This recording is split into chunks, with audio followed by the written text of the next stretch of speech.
This is a special presentation from the Brighton Central School District Board of Education. Good evening. Welcome to the Brighton Central School District Board of Education business meeting for Tuesday, November 7th. This meeting is called to order.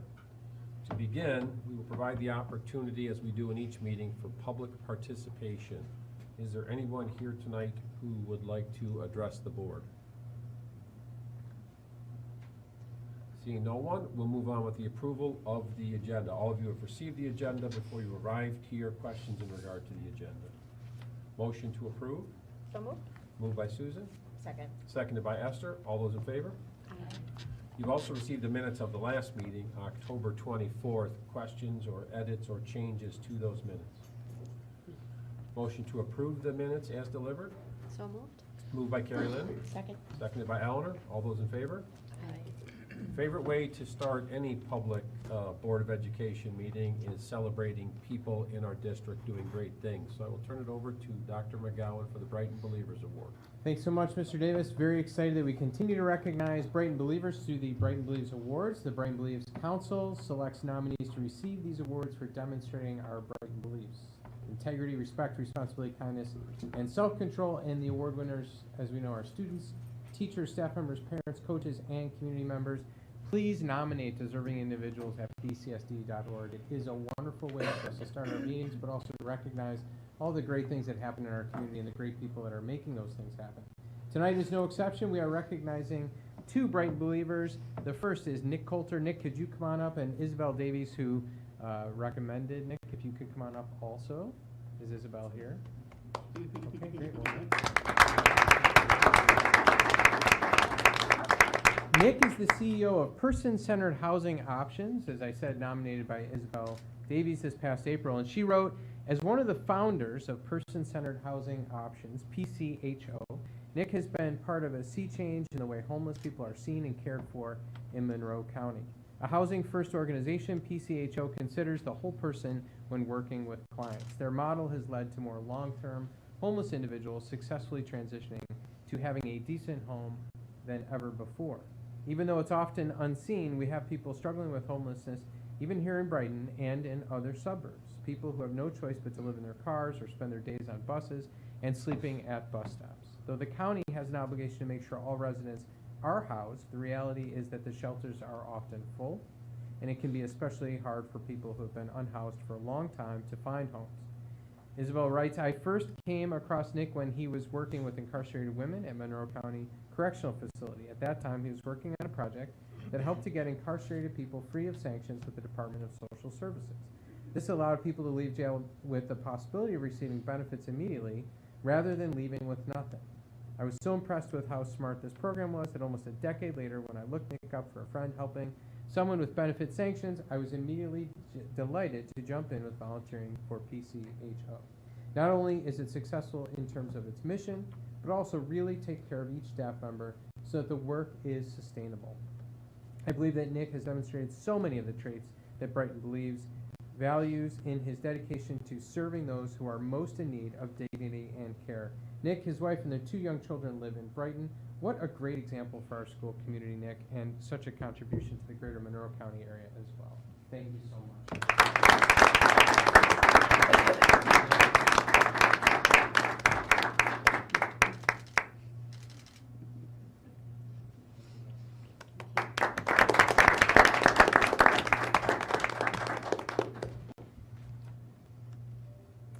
It is now our pleasure to recognize Kenzie Thompson, a 7th grader at TCMS, nominated by Joanne LaMonica.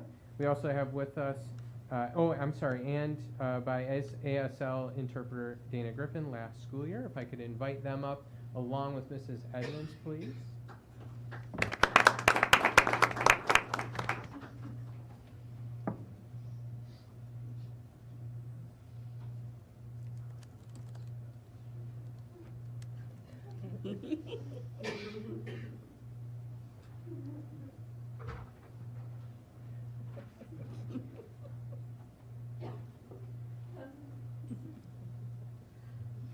Kenzie Thompson, a 7th grader at TCMS, was nominated by former teacher of the deaf, hard of hearing, Joanne LaMonica, and ASL interpreter Dana Griffin last school year.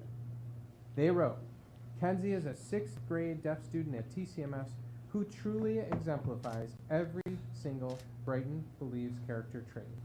This is Kenzie's first full year in Brighton schools. Kenzie grew up in Manitoba, Canada before moving to Rochester in 2019. She then attended the Rochester School for the Deaf until fall of 2021 when she decided to come to Brighton part-time to explore an education in her home school.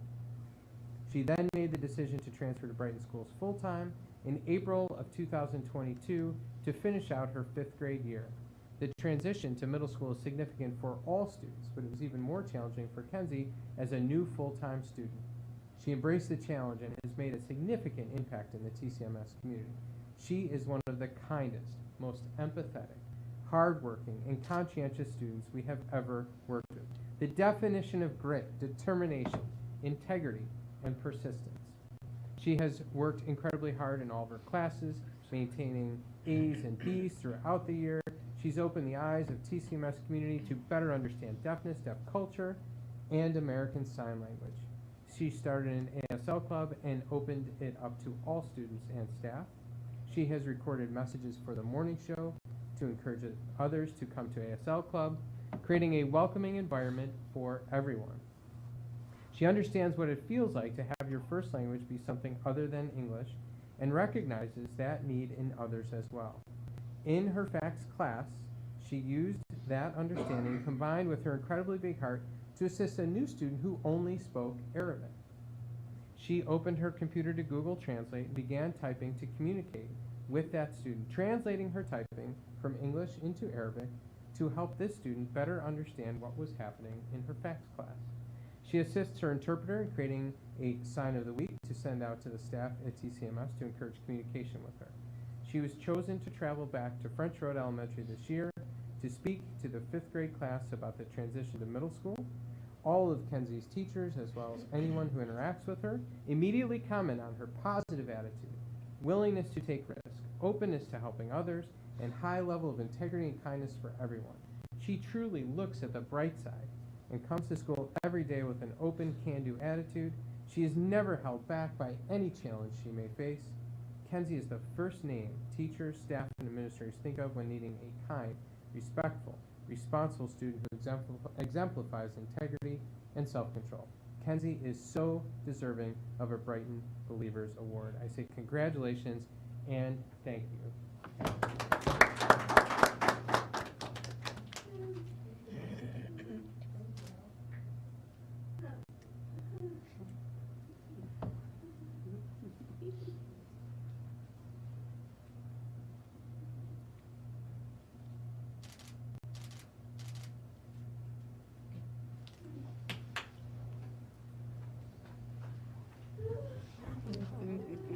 That made me tear up. I know, me too. Thank you very much. On behalf of the entire school board, we say congratulations tonight to our Brighton Believer Award winners, and we thank you for all you do in our community. We also grant you the opportunity, should you have other things going on, whether it be homework, work at home, having to get kids home, now is a good time, before we begin our discussion on the budget outlook, to potentially go out the back door and go on about your business. We will not be the slightest bit offended if that's what you choose to do.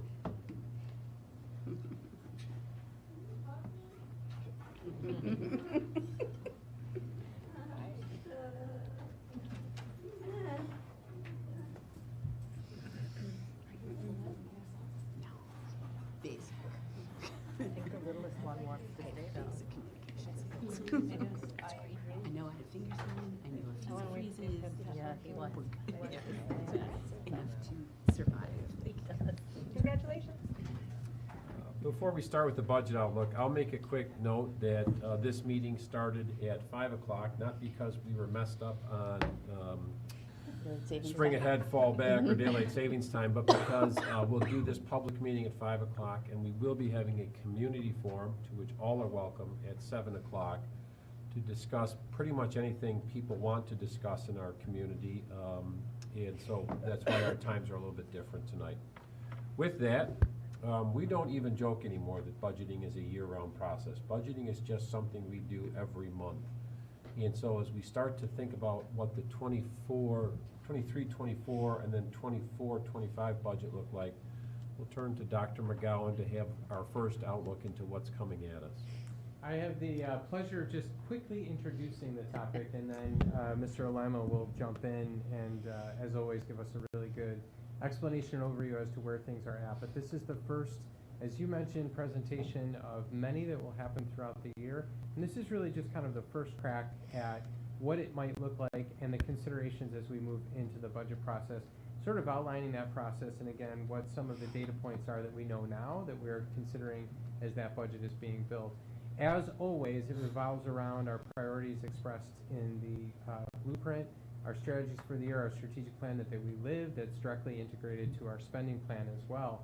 We assess the needs of the work that we have done throughout the year, identify issues going forward. That's currently the work of all of our committees as we work through the priorities that you'll hear tonight, those updates. That's always a consideration, is addressing exactly what is happening now and what we need to be thinking about going into next year. Although the blueprint is not developed until right at the end of the year going into the next year, we certainly need to be anticipating what kind of spending will take place as a result of that. So those conversations are always ongoing as we assess our progress, and Lou is a real expert at thinking about what might be included so he can start to budget for that, plan for that going forward. We design plans, of course, determine our financial capabilities, revise our plans based on our progress throughout the year, evaluate the results of our work throughout the year, and again, then go into assessing our needs and preparing the budget. So with that, I'll turn it over to Lou that will walk through some of those data points and that assessment with you at this point. Lou?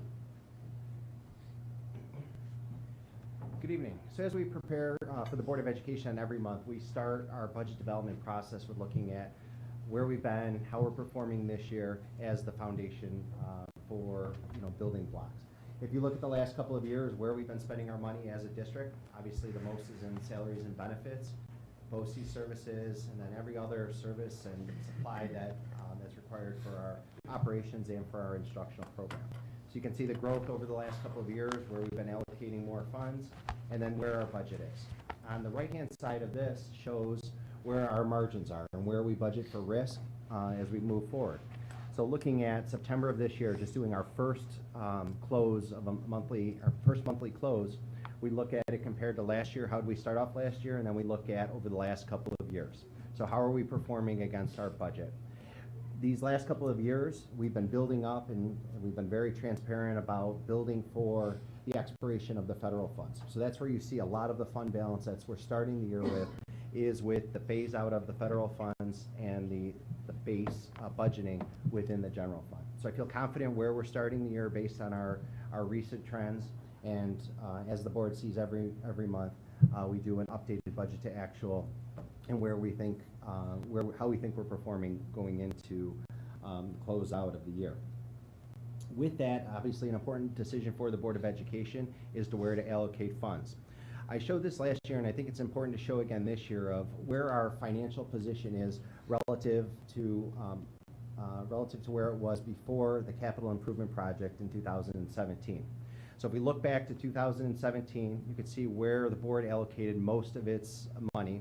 It was in capital, and we were planning for a large capital project. We depleted that, and then we've been very strategic about trying to rebuild that going into this next school year. Certainly the sale of Brookside and the earmark of those funds into the capital reserve shows that we're back to where we were, and simultaneously we're planning for the next phase of the capital investment. By comparison, looking at some of the other areas where the board has allocated money to protect ourselves from liabilities and for future planning, we look at retirement. Over this period of time, we've been able to establish a savings account, reserve account for fluctuations in the teacher's retirement system. Previously, we only were allowed to provide funds for volatility in the employee's retirement system. So now we've doubled our protection to weather the instability of the stock markets, inflations, return on investments, and fluctuations that may come from that may impact our contribution rates, mandated employment contribution rates. When we look at appropriated fund balance, we had $2.6 million. We've been able to reset that. We went up for a period of time, and now we're back at the $2.75 million. So generally relative stability in the appropriated fund balance. I always match that appropriated fund balance with the unassigned fund balance. So the extent that we're not able to replenish that appropriated fund balance, we know that our safety net is this undesignated fund balance. This grows as the annual operating budget goes. So those are the two pie charts we should always be comparing when we're looking at the allocation of funds. Within the other areas, you can see insurance reserve here, $8.2 million, compared to where it was in $100,000 back in 2017. With the Child Victims Act, we've been trying to protect the district from those uninsured claims, and we have been setting aside money to the extent that there's any judgments and claims against the district related to those CBA claims. So that will stay, and we'll probably continue putting money there as necessary to protect the district against any judgments and claims from those historical claims. Tax tertiary, looking at the comparison, as tax bills have grown, certainly the impact of commercial tax challenges, and that's what this provides for, is the tax tertiary. Unemployment, again, relatively stable compared to 2017. Employee benefits, again, it's another actuarial liability that we're funding that's married with an actual expense within the district. So here's our history and promise of foundation aid. We can see our path. We've talked at length about where we've been, how we've been historically underfunded over since the inception of the foundation aid formula. The state fulfilled its promise and is fully funding the foundation aid formula. So if you look at these last couple of years, you see the significant growth in foundation aid. That did not come without strings, though. So as we received increases in foundation aid, as they fulfilled their promise, they also put spending restrictions on that. And we had to account for how we're spending that money in a foundation aid plan. It wasn't able to be used for reduction in taxes. So we had to publish our foundation aid plan, and we align that, I hope very strategically, with the federal funds. So we use the increase in foundation aid as a sustainability source for the foundation. So everything that we added as far as mental health supports, academic intervention services, we use the increase in foundation aid as a base for that. Where I'm cautious and where I'm not sure what the future brings is what's next. So now they have a foundation aid formula that's going to continue to generate numbers each year. Is the state going to be able to fulfill that promise? And is there going to be inflationary adjustments that are aligned with the cost of services, cost of increases in employment contracts, the inflation that we experience on the spending side of the plan? So that's really what's next. I show a preliminary inflation adjustment for our foundation aid, maybe 2 to 4%. We'll have to wait till January to see what that's like. But I don't see a lot of new money coming in that's unrestricted and available for general use. As we presented before, and to be transparent about how we've been using the federal funds, the GEAR funds, you could see how we've used that. The CARISA funds, that just expired in September, and now we're finalizing the use and expending the American Recovery Plan funds. You can see how we're using that. We have a proposed amendment that we're putting forth to the state, and we want to modify that. Some savings that we've had on the salary compared to the budget, we want to reinvest that in continued supporting for mental health access with URMC, continue investment in professional development. All these have been ideas and strategies that have been transparent to the community, and that Dr. Rio and and Deanna Spagnola have led the way in proposing this amendment. So what we're looking at in the budget to actual, again, as we close out each month, what we're looking at and what we're doing a detailed analysis on our budget to actual is in the areas where we spend the most, right? So it's salaries and benefits, and we're looking at how we're performing against our budgeted FTEs, how we're looking at how we're performing against the hours, weekly hours that we budgeted for. A couple of factors that I'm noticing in there is in 200 hours more per week in mandated paraprofessional supports. So when I look at the budget to actual, we're spending 200 hours more a week in paraprofessional support than was initially budgeted. Now we have risk provisions for that to make sure that we can fulfill our mandates. But as I'm looking at that, and then we have to recalibrate going into the next budget year, that's going to be a budget adjustment that's going to need to be made. Substitute costs, obviously we monitor that, and our benefits, our insurance rates they came in within budget this year. In 2024, we're expecting another adjustment, and I expect that they'll come in within budget amounts there. Utility pricing, just as in everyone's home, the volatility of utility, the delivery charges and utility rates create pressure on our operating budget. Special education tuitions and placements certainly has financial implications as we meet the needs of all of our students. Along with that is specialized transportation demands, and the number of out-of-district placements, the extent that we need to add more buses to our fleet, the extent that we need to add more monitors in response to student needs. And then maintenance, repairs, and unforeseen conditions that require immediate attention. That's certainly a big risk on our buildings and grounds, making sure our schools are always safe and that we're able to address untimely break fixes and vandalism as we've had to respond to. We need a risk provision for that, which again, to the extent that it's not utilized, then gets reallocated to our capital reserves.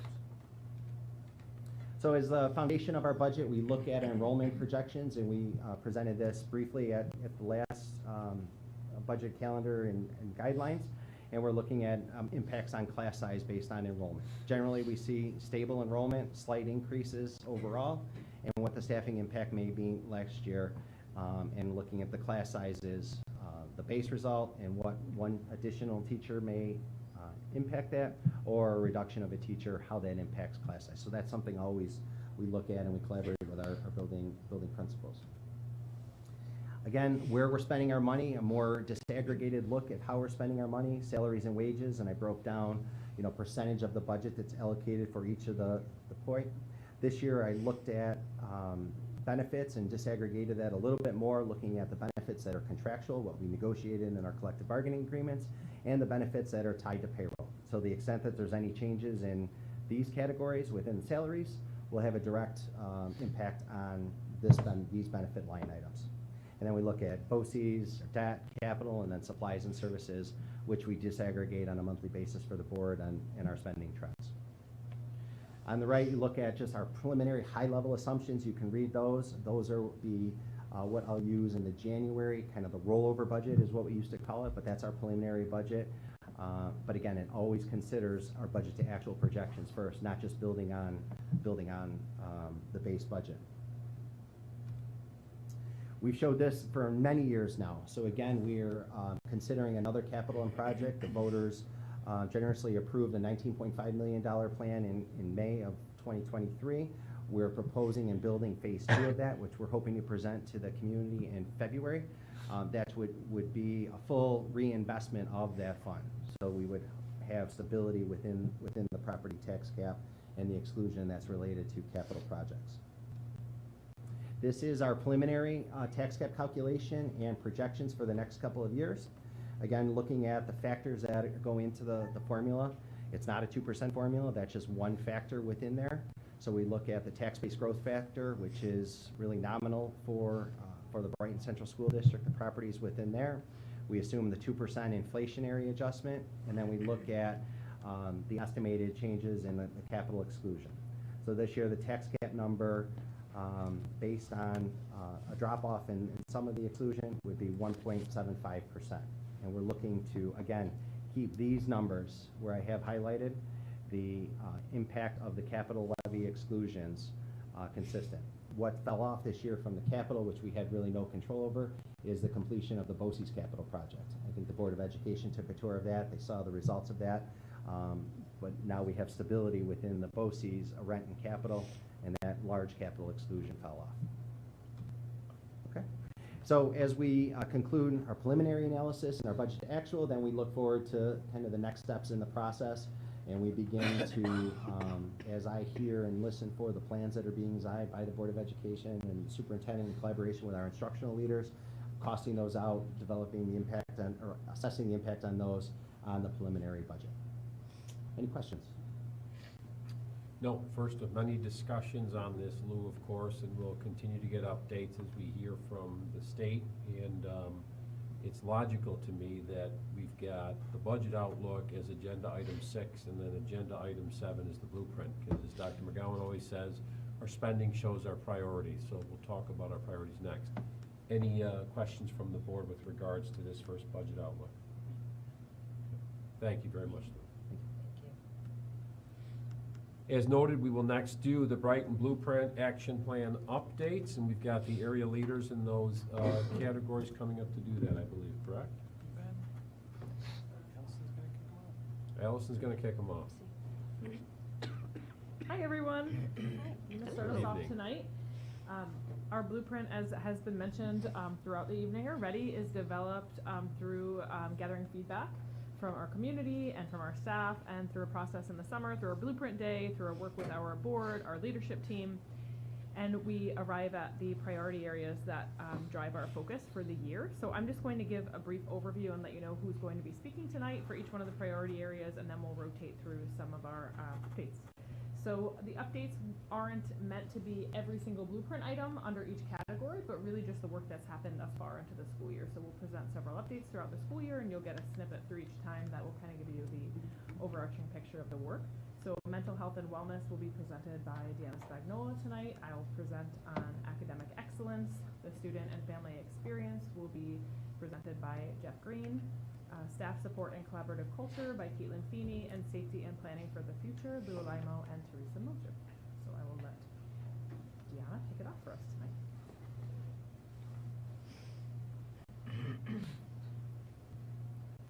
Good evening, everybody. Thank you.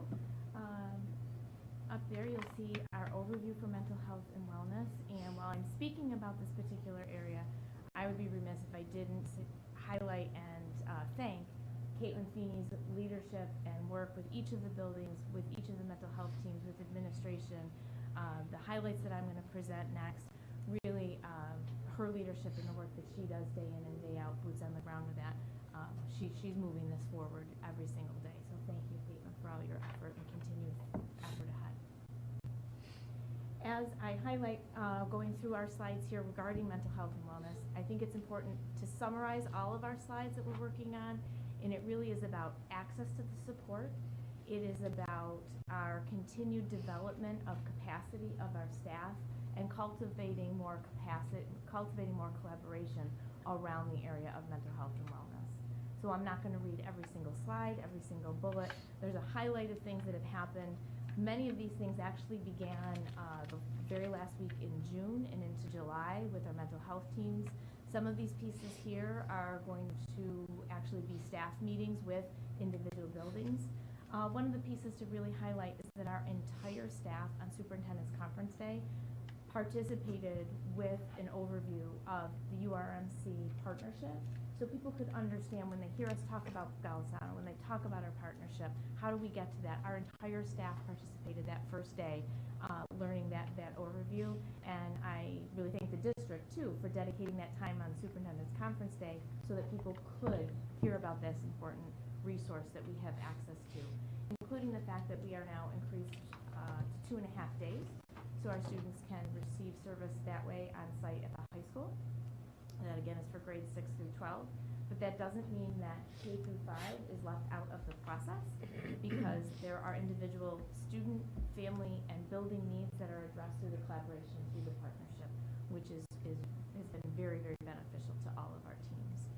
Along with that, our SEL, which is social emotional learning, the data that has been reviewed, as we take a look at that, that began over the summer, that's continued into the fall, in particular at the high school, poring over a lot of narrative data that they were looking at. And as we look at what's the best way to administer a survey moving forward, what's the best tool to use for that survey? Well, we've had another tool in the past. Again, what's the best resource for us to get the information that we want moving forward? Another example of continued professional development listed there as well. Also, over the summer, the MTSS, formerly known as RTI, AIS program evaluation wrapped up over the summer, including some providing resources and handbook to all of our staff.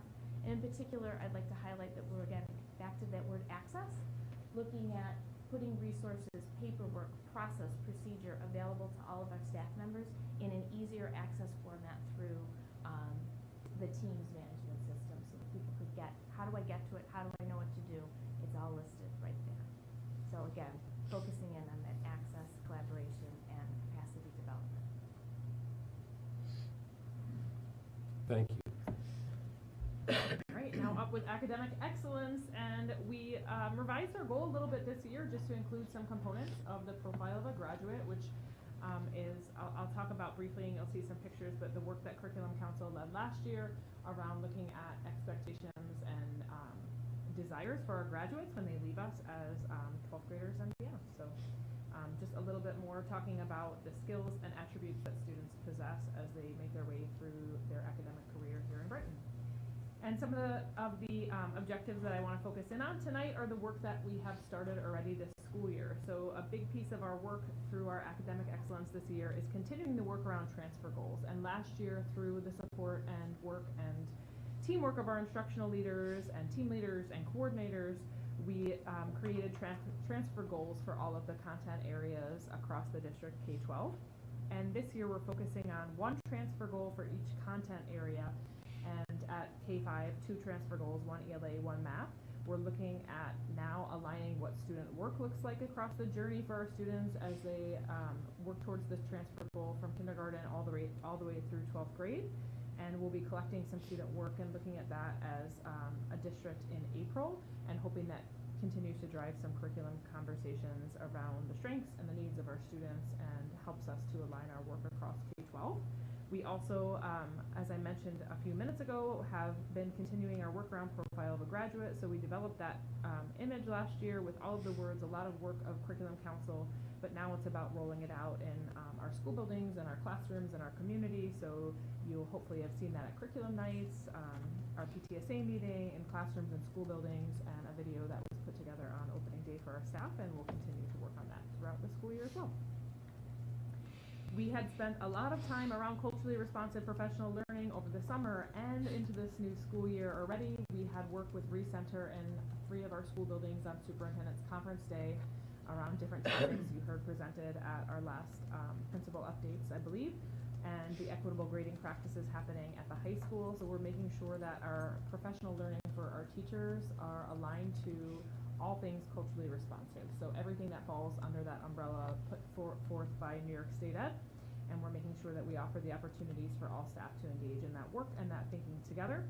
One of the other goals that we've started just to dip our toe into right now is looking at a math data review post-COVID, and I began work with our math leaders across K-12 to start to analyze what is working and where we are, strengths and needs of students. We're looking at surveying our teachers to get a good handle on what are the skills and units at each level from elementary right up through the high school that students are struggling with, and or that we chose to prioritize and kind of put to the side at times when we had to look at our gaps and make sure we have a solid plan moving forward. So we're doing a data and curriculum review. We just started that again about a week ago, so more to come on that as we move forward.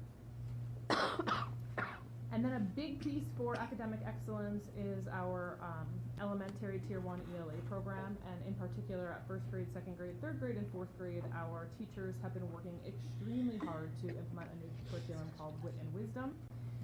It complements our work around phonics that we've done over the past years with Road to Reading, and there has been a lot of professional development and learning. Our teachers have been amazing. It's been a big lift, but what we saw last year as we piloted this with some French Road teachers is that our students were definitely critical thinkers and able to be really thoughtful about their writing and engaging in conversation with each other and all sorts of amazing things. So more to come on that as well, but that's been in the works starting this summer. We have looked at some units and redesigned them in 5th grade. We're looking at writing alignment in kindergarten, and then we're just continuing training and support for all of our teachers in letters, which is basically just the science of reading. And I like to say it's like a mini college course for our teachers. They get 15 hours of really in-depth learning around the science of reading and what's new in reading development. And we've been slowly taking all of our K-5 teachers through that training along with Road to Reading for phonics instruction. So that's just in a nutshell where we are at K-5. Lots of big shifts happening in terms of what we know now about reading instruction and what our students need. So really proud of the work of our K-5 teachers. Now I'm going to pass it off to Joe. Thank you. So last time I was in front of everybody, I was doing a lot of shouting. I promise I will not be doing that this evening. Instead, we'll be focusing on the student and family experience in a regular tone of voice. So some of the things that we that have occurred so far, opening a school, there's tons of activities where our students and families have been able to come and enjoy a lot of the activities. Many of them are welcoming activities, curriculum nights, movie nights have been a big hit, bingo nights at Frez, activity nights at TCMS. Homecoming was a great weekend, and then also the great new family reception that we did move to the fall. Also a multicultural club at Frez, giving a shout out to them, providing opportunities for families to come into the building and share their various cultural backgrounds with groups of students. I think it's a great opportunity for our students to learn about different cultures, but also for families to have a chance to authentically come in the building and engage with the students. On the building level teams, for our new students and families, we are always continuing to look at the processes so that we can create a more supportive environment for our new students and families. As we have discussed previously, Brighton is a very unique community, and oftentimes when people come here, it could be a really unique experience for them. So I know I met with all the building principals, and they're starting to look at their processes when new families and students are coming into our community, looking at what we currently do and looking for opportunities to improve in those areas. And I'm also going to be working with the PTSA parent liaisons as well to see when families are comfortable with having local community members reach out to them, looking at that process and seeing if we can continue to recruit more families to just provide more support for families that are interested and may need it. Student interactions, along with the curriculum nights, we had our Future Teachers Club help us out at Council Rock this year, and also some of the students that are part of that club are also doing educational internships there, which is really cool. They have a chance to interact with the younger kids, and they always look at them with awe.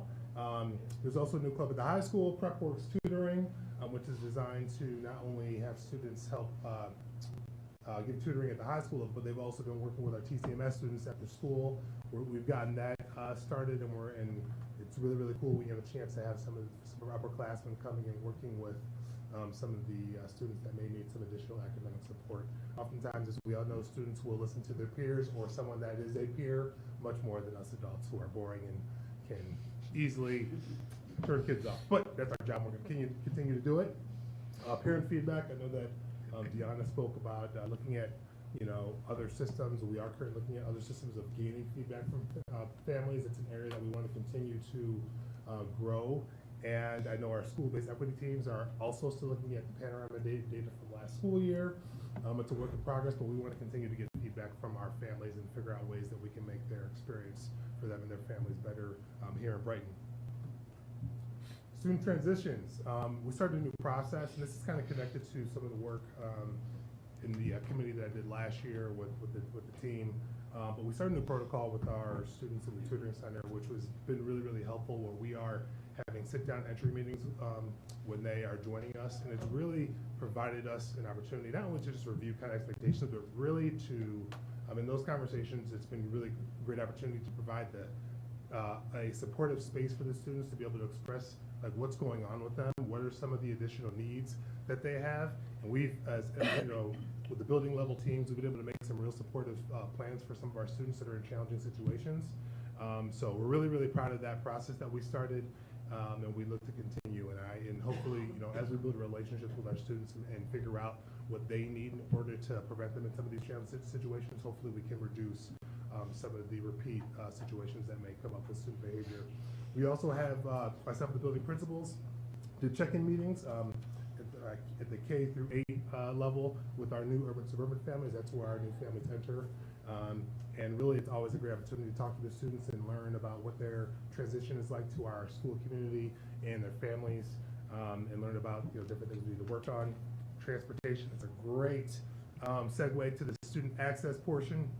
We are also looking at different ways to remove barriers for families.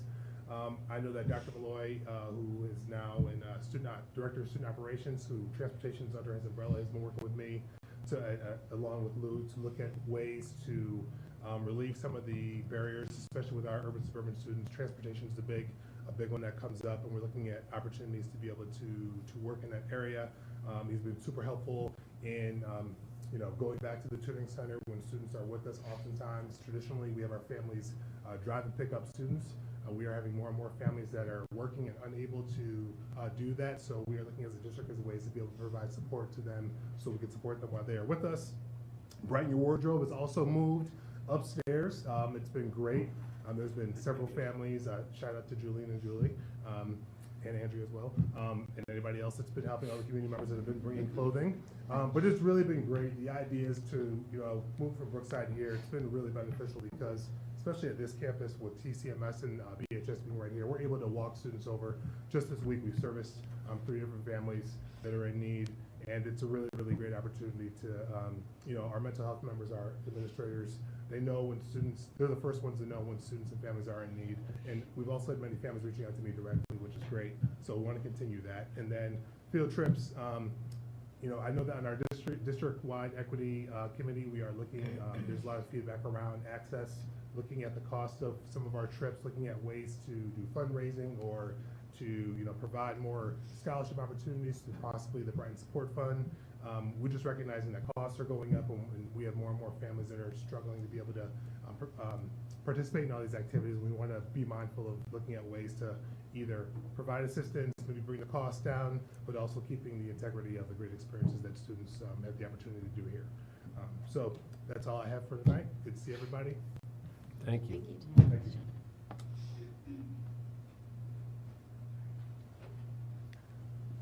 Hi everyone, so I will talk about staff support in the collaborative culture.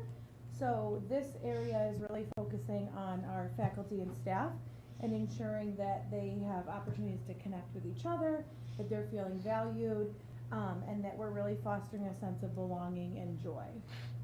So within this area, we talk about faculty and staff collaboration. So I get feedback from all the principals about this area. So each principal is still starting their faculty meetings with time for faculty to connect together more deeply with their colleagues. Buildings still allow faculty and staff time to work together within their department, their team, their PLC. Just recently on our superintendent's conference day, there was time built in at each of the building levels to work on those building level initiatives. And just a note that lunch and dessert was provided, so thank you to the PTSA and the building teams for giving people more time to connect in a similar, or in a space together. You've heard a lot about panorama data, but we are continuing to analyze the panorama data and look at those building specific needs. So over the summer, the leadership team came together to analyze that data, come up with action steps that then they took back to different committees and teams within their building. There was some follow-up surveys that were completed. So like, for example, the high school gave another additional survey with some more narrative feedback to dig a little bit deeper into some of the student answers, but still there's some narrative feedback related to faculty and staff as well. Again, school-based equity team is a big part of looking at this and taking a deeper dive into certain areas within that data. And then just something, I know it's not related to staff, but just highlighting, like, giving people the time and space to build connections. So Brighton High School at one of their faculty meetings gave time for each teacher to write feedback to the students. So it's all kind of connected to that sense of belonging and building relationships between staff, but also with students. And then this notion of fostering joy. So when we came together as a blueprint group, we kind of took this from the profile of a graduate, that idea of fostering joy. So these are the kind of the fun opportunities. So the building's wellness teams are developing and implementing these different ways for staff to connect. Things like back to school picnics, pickleball nights, breakfast, coffee hours.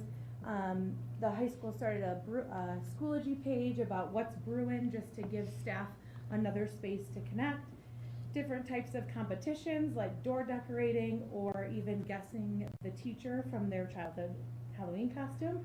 And then the administration is continuing to celebrate their staff in different ways through different opportunities and different, providing them like a coffee on a Friday or some candy just to kind of get them through. We continue to work on building community through restorative practices. So over the summer, the leadership team participated in a PD that was led by BOCES related to kind of evaluating where we are with restorative practice. And then now as a follow-up in the fall, we really work to identify a couple targeted areas that each building will work to address within this school year. So kind of assessing where we are with restorative practices and then narrowing our focus of where do we go. And then the last part, and this is just kind of on all the administrators' mind, but just continuing to support staff with clear and consistent communication and follow through. So just making sure that we are giving people the information that they need and following up. Thank you.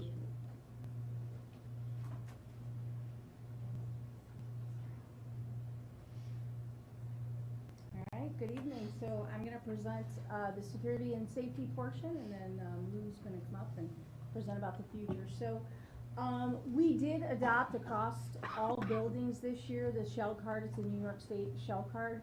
We are finding that it was very clear and concise when we are engaged in any emergency situation for staff or students to be able to follow. Our emergency communication systems, which we often refer to as our blue light systems, they are fully implemented at the high school now and at TCMS. We worked out most of the glitches, and we've utilized them several times when we've needed to conduct holds in place and also during our practice drills. The benefit to this is that it is an audio system, and so while we do have the clear, concise shell cards, if a staff member or student listens just to the audio system, it gives very explicit directions, and they all just happen to be in Dr. Hall's voice at this point. I did update and refine the procedural manual. I did go over this with all the principals, so there is one for each of the buildings. As we're updating our emergency systems, this is a fluid document this year as my first year, but also as we are changing our emergency protocols. And so it's being updated with the goal that by the end of this year, it'll be one manual, but it'll be separated pages by each individual building, because while we want to have consistent protocols, some of them are tweaked just a little bit depending on the age of the students. But by the end of the year, it should be one solid manual for the entire district. And we also, working with all the administrators in the district and some central office administrators as well, we did develop procedures and protocols for addressing altercations within the building and how to address situations where there's a potential weapon or a weapon in the possession of a student. This document should be finalized this week. And this year, there has been scheduled trainings for all the security guards in the district for every superintendent's conference day. We did open up this security training, or this training, I should say, to teaching assistants and office staff as well. So the first training I provided myself, and that was basically on the emergency protocols or any protocols or situations that would take place within the building that security guards would need to know. The next training we opened up to office staff, teaching assistants, and security guards, and that was solely around safety and safety protocols that anyone may engage in a school district. Our next two trainings coming up, we will also open up to our teaching assistants, office staff, and security will be there as well. Those two trainings will be a half day and a half day. One will be on conflict resolution, and the second one is going to be on safety for after-school events and de-escalation strategies as well.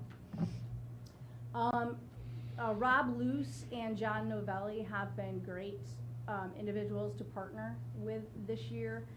Working with Rob Luce, we have created a fluid ongoing document to identify blind spots in our camera systems across the district. Also working on which cameras need to be updated, and then where we need to, in those blind spots, make a future plan to place a camera in there. So the goal is to balance between updating cameras that are outdated and then also start covering those blind spot areas. And then additionally with John Novelli and Rob Luce, we have gone around and assessed each building, not only with safety things, doors and things of that nature, but also with signage. And so we are following the same process of updating our signage across the district for any signage that might be outdated or locations where we don't have signage that we actually need. And I will turn it over. And lastly, as I mentioned in the budget outlook, we're in the midst of preparing for a capital project to be considered by the voters in February. This is one scope item that we're looking at, and we've been talking about this for a number of years, is the traffic and pedestrian safety on Winton Road at dismissal time and arrival times. As you can see, this is our current aerial view right now, and the opportunity that the voters approved was to purchase the land next to the 12 Corners Presbyterian Church. This is a preliminary, again, very conceptual plan of what we could do, and that we're vetting through the environmental review process on how to make our dismissal times safer for all of the school community. And that would entail realigning the stoplight. We're pretty confident, based on feedback we received from the Monroe County DOT, we're not going to get a second traffic light. So we're looking at alternatives, and we've engaged a traffic engineer to study those. So with the purchase of the property here, we are proposing to move the light, or thinking about ways that we might be able to do that. And then for the other areas, if we can't get two lights, to utilize this type of technology to create a safe crosswalk for our students and for our community at that point. So we're vetting this. There's going to be a lot more information over these next couple of weeks and into December as we finalize the environmental impact review and present more finite plans of how we think we can mitigate the inherent risks that the current situation presents. At French Road, Ms. Coggins presented last time her concerns about the current bus loop and how we align the buses and kids traversing between the buses. We're attempting to address that in the next part of the capital project too, with looking at a chevron style for our buses similar to what we were able to achieve with Council Rock, so we can have clear traffic egress from the campus, and then looking at parent pickup and drop off, and looking at the traffic flows there. On the left-hand side, part of the approved scope for the May 23 project was redoing the main entranceway at French Road and creating a more secure vestibule for visitors to be screened going into the French Road. So these are two areas, two scope items that are relevant to our blueprint priority area. With that, anyone on the team would entertain any questions. Thank you. Questions from the board? There's a lot there. There's a lot there. Lou and Teresa, I would note that we don't have full control in front of the high school in that new area to make the decision on lights and things like that. That's something we'll do in cooperation with the county. We hope to achieve a good result there. Anybody who's driven down Winton Road somewhere between 2 and 4 o'clock knows what that is, or in the morning as well. So we'll hope for a better result there. The only other comment that comes to mind is Allison, you talked about trying to sort of catch up on COVID. It's been a hot topic sort of across the nation. What did we lose over a couple of 3 years of hybrid and at-home learning? And we know we've got to make up some space for those kids, particularly in the math area. So appreciate that we're going to focus on that, but not have it forever, for a defined period of time, and do the things we need to get those kids caught up that we still have. So greatly appreciate all the focus. As we always say, encourage everybody and anybody to look at the blueprint. If you want to know what we're about, what we're doing, what we're prioritizing, it is all contained in the blueprint, and it helps us rather sort of focus on what we're doing. So thank you. Good? Okay. Next on to approval of first read policies. These are somewhat technical, and they line up sort of with the labor relations lunch I'll briefly mention during reports around everyone's concern in the school district community about data security and how we do that, and how the hackers are always looking to get one step ahead. So a lot of these are based on new state requirements, and some are just based on better information on the technology that's out there that allows hacking and that prevents hacking. So you've had a chance to read it. If you're like me, you understood some of it and also didn't understand some of it. and that's okay, but these are things that help us be more secure, and you can be sure that in a year or two, we'll be revisiting these policies again based on what we've learned and what's happening up there. Are there any questions on the first read policies? Dr. Moreno, anything to add? No, I think you explained them really well. Thank you. Motion to approve the first read policies. So moved. Moved by Susan, Second? seconded by Christina. All those in favor? Next up are reports. First, we have, you all had a chance to read through the financial statements. I'll do a separate approval for those before we get to the rest of the reports. Any questions with regards to the financial statements for September 23? Motion to approve those financial statements. So moved. Moved by Esther, Second? seconded by Eleanor. All those in favor? Aye. Next up, we have our student representative, Layla. Hi. So, just last weekend, Model UN attended their very first conference of the year with 8 students winning awards and Brighton winning Best Delegation. Fashion Club is holding their first meeting tomorrow, and GSA is also hosting a board game night tomorrow after school to celebrate Trans Awareness Month. There is also a Brighton Ceramics Collective meeting tomorrow, and Friend of Me is currently holding a food drive this week.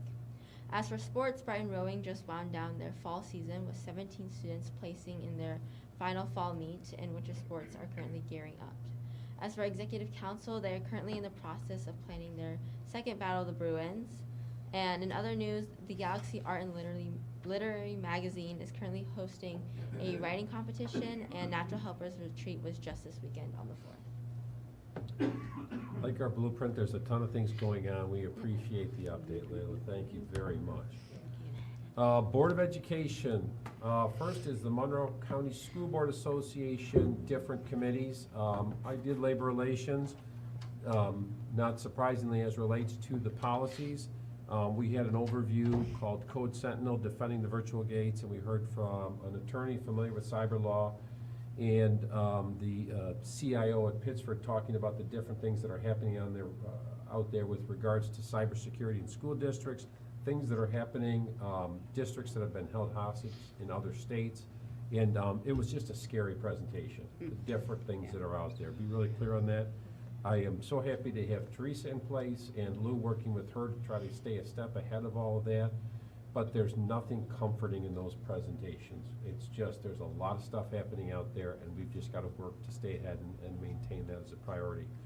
Labor relations next week will be having to do with civil service and some of the changes potentially coming to civil service over the next couple of years. So a lot happening there. Information exchange. They meet tomorrow, actually, and the topic is AI, specifically ChatGPT. So look for an update at our next meeting. Legislative. I'll have Karen report on that next time when she's here. We had a meeting November 1st, and then we have our next one November 15th. You know what?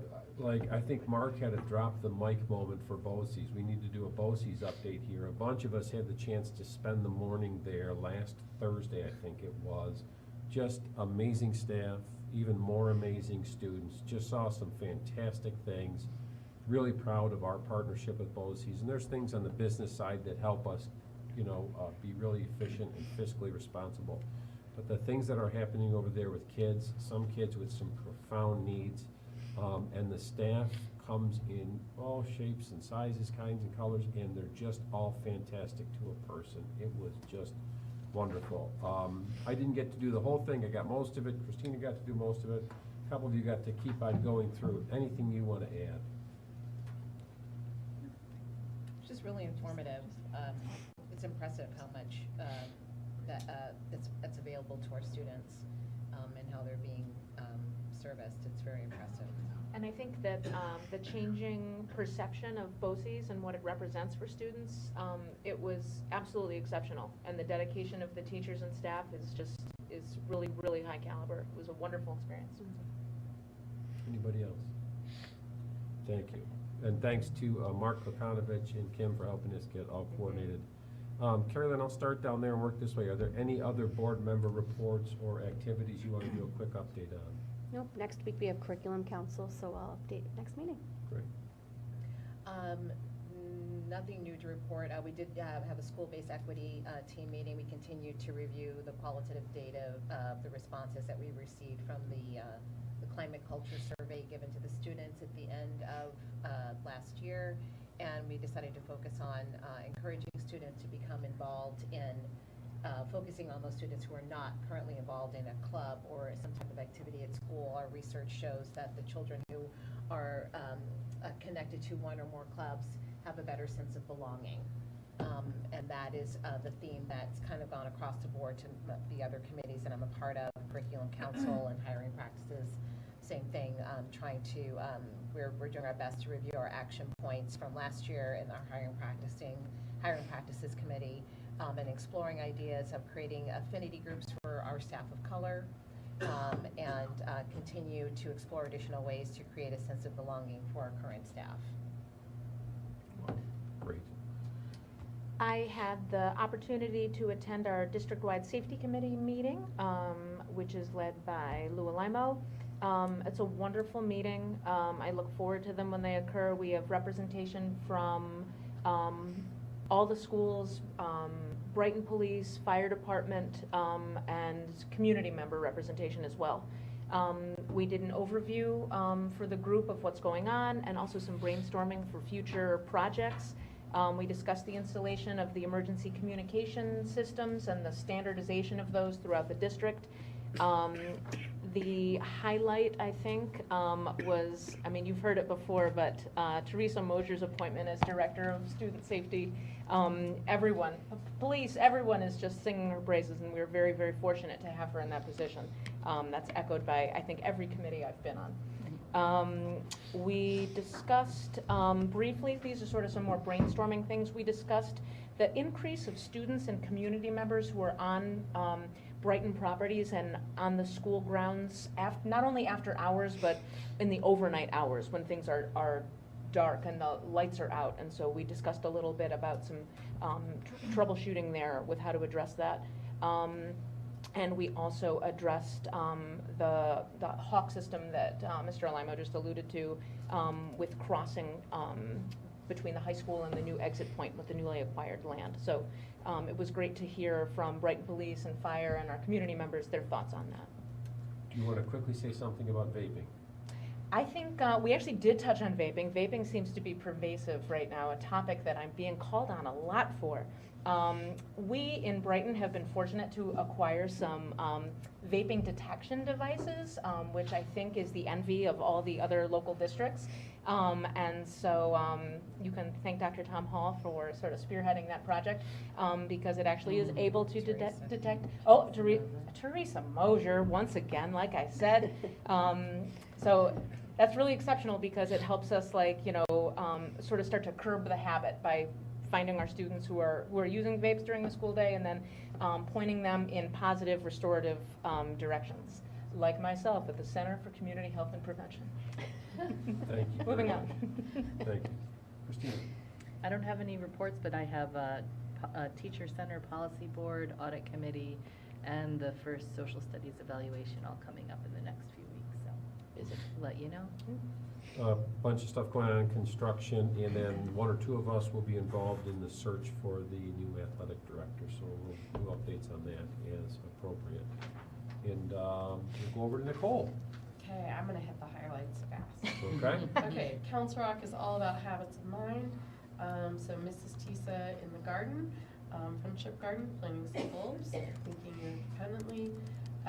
At a K2 project that Andrea Yaman did with Habits of Mind, where kindergartners can write to the Habits of Mind fairy. The second graders designed the stamps that will go on the envelopes, and then they used quite a few Habits of Mind to design the stamps, and it'll be an awesome project. So you can come by and see them in the hallway, they're great. At Frez, we've got early morning reading has started. The best part about this was the comment that the kids are excited for the work that is coming, and you can see them outside doing some great work using chalk and enjoying some of the weather. Third graders for ESS, we're learning all about careers and they were trying to figure out what was important to them.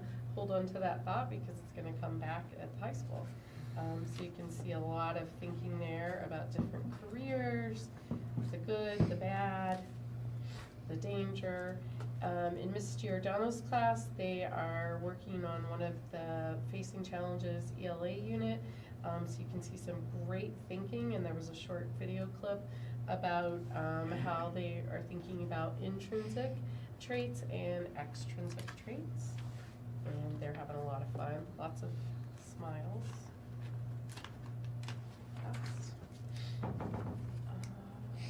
At the middle school, there was the Lego engineering project. So some amazing designs there. Again, the smiles are the best part. And the winners are on that second page. And then at the high school, so remember about the whole job piece, the students in Mrs. Gladstrip's class with Courtney Stern and Heather Gabriel have been looking at career exploration. So they read a book and then completed resumes, created PowerPoints, researched what they were interested in doing, presented, and it was a great connection for them to make to a real life problem. And then Spanish exchange, you can see all the amazing pictures on the second page when the students came from Spain, and 20 to 30 students will be going in February. The last thing is an amazing PowerPoint to a slideshow of the trip to Ganondagan, led by Mrs. Bonadonna, which was funded by the Brighton Education Fund. So thank you as always. Because you do such a great job with these pictures, and there's kids all over the place, and all of them obviously, we get to see some of the new learning spaces that have also been created in the schools as the construction goes on. So I really do appreciate the pictures, so thank you. You bet. I think we don't have a PTA update, That's PTSA update, correct. okay. And Dr. McGowan? I have nothing else to add other than just how impressive. I want to reiterate, you mentioned the blueprint updates, and thank everybody who leads those. That's such an unbelievable amount of work. It goes all year for us. It starts obviously in the planning process in the summertime, but I think that notion of reporting on it quarterly and reporting to you and publicly talking about the work is an accountability measure that's important to us. But it's also a great reminder of there's the day-to-day, everything that Nicole talks about, the unbelievable work that happens in front of kids, and then there's all this other work organizationally that's happening to keep growing that, improving that, and supporting that. That has to happen simultaneously while supporting the everyday experience for kids. So I just thank everybody for that. And we continue to think about tragedy in the world and the difficulty in the world, and encourage our community members most directly impacted or anybody impacted in any way to come forward to us for support, for care, and we will do what we can to support people in every way possible. Thanks. Thank you. For the consent agenda, you've received and had a chance to review the personnel changes, recommendations from the Committee on Special Ed and Preschool Special Ed.